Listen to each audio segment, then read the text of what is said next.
Welcome back to Nightly Nonsense, where we make some sense out of the nonsense all around us. Listen, I'm not normally political, and I can be. I'm not normally controversial, but I can be, right? But this is June, and this is Pride Month, and I'm not going to sit here tonight. So before you turn it off, and bash sin. Right, that's not what I'm going to do. Otherwise, I need to start with my own sin and start bashing that sin first. Right? We just pick big sins and we bash them. I'm not in any way, shape, or form condoning any sin. Notice I've said the word sin multiple times. But the truth of the matter is, just because somebody gets a month for their sin and we don't, doesn't make our sin any less dangerous, toxic, or terrible. Right? Most of us are walking around in repeated, repetitional sin. Right? We just struggle with stuff. Right? We struggle with stuff all the time. Right? We struggle with gossiping and lying and cheating and stealing and being divisional in nature and being jealous and being self-seeking and all the other things, right? Funny in Proverbs that God talks about the 7 deadly sins and what is and what isn't in there. So I'm going to bring that up tomorrow night. But tonight I want to talk about this idea of pride, right? Isn't it amazing how quickly we get drawn to people who have pride in something? Right? And then we want to say whether it's right or wrong. But when is the last time that you had pride in anything? Maybe you'll tell me, oh, my kids. I talk about my kids all the time. I think it's very interesting. Used to sit and marvel at moms that would be talking together because you just have to listen for a few minutes. And what happens is one of them will tell a story. Hey, my kid was doing this. Rather than the response of other mothers being, oh, that's a great story, or oh, man, we're sorry about that.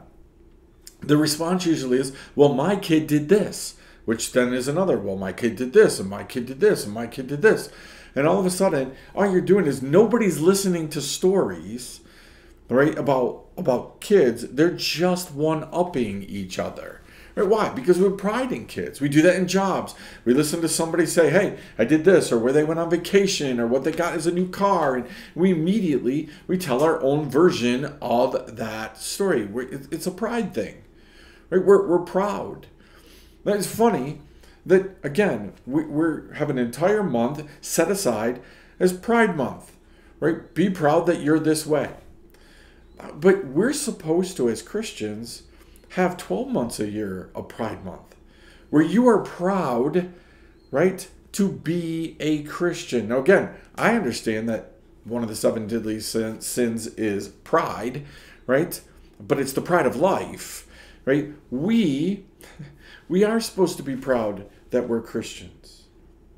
We're supposed to be always prepared to give a reason for the hope that we have. So we're looking at a month and we're going crazy because pride against it. But yet at the same time, we're not doing anything about it. Where's a Jesus month? You know how they got a Pride Month? They lobbied for it. They fought for it for years. And they got a Pride Month. When have we lobbied for a Christ-centered Jesus Pride Month? Well, we don't have to, and we have the right to do it every day. Isn't it funny? We have the right to do it every day, and we don't fight for it. These people didn't have the right to have it every day, and they fought until they got it.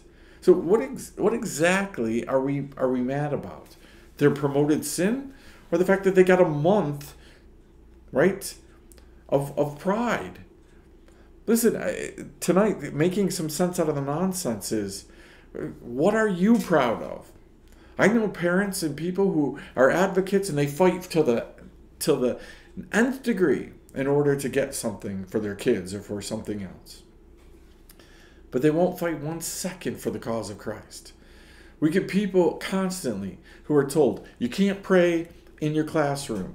You can't talk about Jesus in your classroom. When's the last time that anybody fought against that?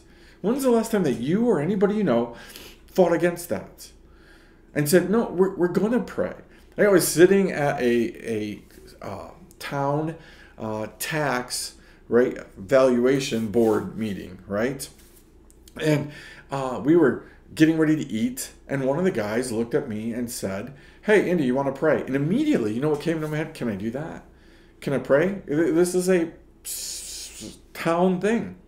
Am I allowed to do that? And you know, I finally said, you know what? I am allowed to pray. I can pray. I'm allowed to pray out loud. If they don't want to listen, right, they can. They can close their ears. They can go. They can do something different. But I'm allowed to pray.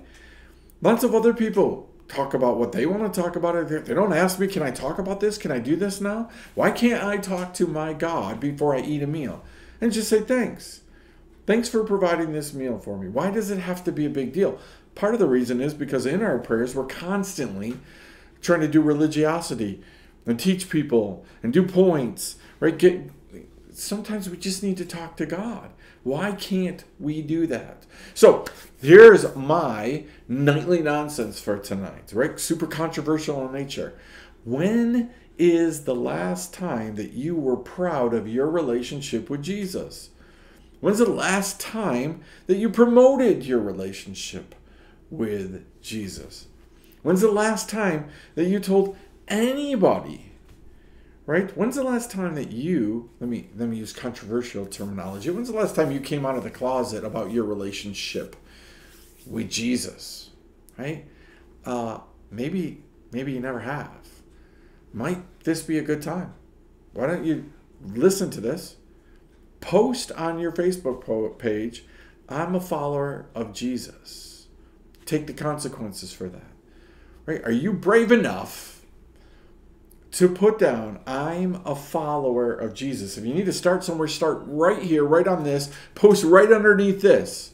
Right? I'm a follower of Jesus. I'm not afraid for people to know that.